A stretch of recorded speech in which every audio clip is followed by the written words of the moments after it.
என்றால் சிறைக்குள்ளே இருக்கிற தம்முடைய ஊழியருடைய வாழ்க்கையில ஆண்டவர் புதிய காரியத்தை செய்கிறார். சிறைக்குள்ளே இருக்கிற தன்னுடைய பிள்ளைகளுடைய வாழ்க்கையில ஆண்டவர் அற்புதம் செய்கிறார்.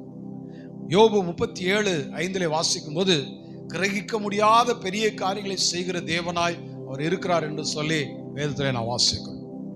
நீங்க நல்லா கவனித்து பார்த்தீங்கன்னா இங்கே பவுலும் சீலாவும் ஜெபம் பண்ணுகிறார்கள். ஜெபம் பண்ணி அடுத்து சொல்லப்பட்டிருக்கிறது தேவனை துதித்து பாடினார்கள். நீங்க நல்லா கவனிங்க, எல்லாருடைய வாழ்க்கையிலும் சந்தோஷமான காரியம் வந்துச்சுன்னா நல்லா பாடி துதிப்போம். சந்தோஷம் நடந்துச்சுன்னா பாட்டுக்கு மேல பாட்டு வரும். ஏதாவது நம்ம விரும்புகிற காரியங்கள்லாம் நடந்துருச்சு, மகிழ்ச்சி நிறைவா இருக்கு அப்படின்னா பாட்டா அன்னைக்கு பார்த்தீங்கன்னா வித்தியாசமா ஒரே குதூகலமான பாட்டுகளா வரும். குதூகலம் கொண்டாட்டமே அப்படின்னு பாடிக்கிட்டே இருப்போம்.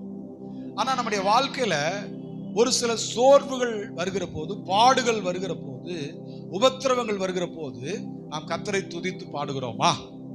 உங்க வாழ்க்கையில புதிய காரியம் நடக்கணும் அப்படின்னு நீங்க விரும்புனீங்கன்னா நீங்க செய்ய வேண்டிய காரியம், நீங்க உபத்திரவத்தின் குகையில இருந்தாலும் பரவாயில்ல, பவுலையும் சீலாவையும் போல ஒரு கட்டுக்களுக்குள்ள நீங்க இருந்தாலும் பரவாயில்லை, பவுலையும் சீலாவையும் போல நீங்கள் அடைக்கப்பட்ட ஒரு சிறையிருப்பின் அனுபவத்துக்குள்ள கட்டப்பட்ட நிலைமையில எந்த ஒரு காரியத்தையும் செய்ய முடியாதபடி கைகால்கள் கட்டப்பட்ட முடக்கப்பட்ட முடங்கி போன நிலைமையில நீங்கள் கடந்தாலும் தேவன் சொல்லுகிறார், நான் வாழ்க்கையில புதிய காரியத்தை செய்வோம்.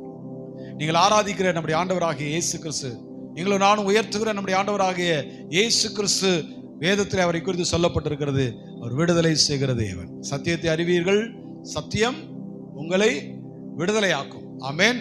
அப்போ அந்த சத்தியமாகிய இயேசுவை நம்முடைய வாழ்க்கையில அறிந்து அவரை பாடி துதிக்கும் பொழுது நிச்சயமாக ஆண்டவர் ஆசீர்வாதங்களை தருவதோடு மாத்திரமல்ல, நம்முடைய வாழ்க்கையில புதிய காரியத்தை அவர் செய்கிறவராயிருக்கிறார்.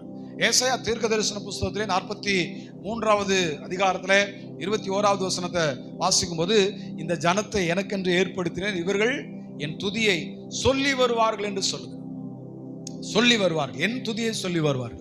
அப்போ கர்த்தருடைய சமூகத்துல நமக்கு புதிய காரியம் நடக்க வேண்டும், ஒரு புதிய அற்புதம் நடக்க வேண்டும் என்று சொல்லி நாம் எதிர்பார்ப்போமே ஆனால் நம்முடைய வாழ்க்கையில நாம் செய்ய வேண்டிய காரியம் கர்த்தரை துதிக்க வேண்டும். இக்கட்டான நிலையில, இக்கட்டான சூழ்நிலையில, நம்முடைய வாழ்க்கையில போராட்டங்கள் வருகிற போது, நம்முடைய வாழ்க்கையில நெருக்கங்கள் வருகிற போது கர்த்தரை துதிக்கிற அனுபவம் நம்முடைய வாழ்க்கையில இருக்குமே ஆனால் ஆண்டவர் அற்புதம் செய்வார்.